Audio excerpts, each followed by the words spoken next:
Habari zenu ndugu zangu. Leo nataka nikwambie kitu kimoja muhimu sana. Nguvu ya kubadilisha maisha yako ipo ndani yako mwenyewe.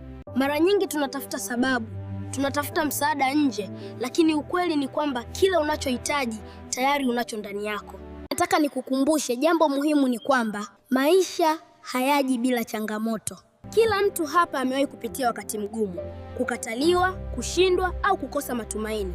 Lakini fahamu hili, kushindwa si mwisho wa safari, ni sehemu ya kujifunza. Jiulize leo, unataka kuwa nani? Unataka kufikia nini?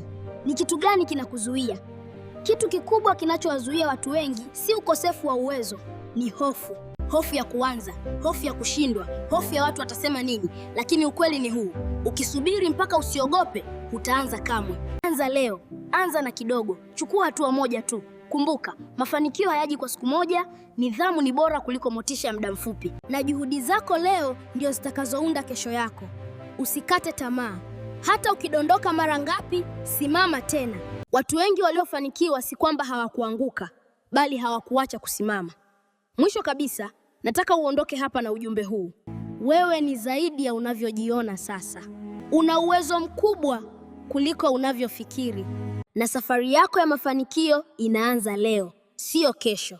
Asanteni sana. Ili kuendelea kupata video hizi nzuri, usisahau kulike, kucomment na kusubscribe kwenye channel ya Aliko Baraka kwa motivation zaidi.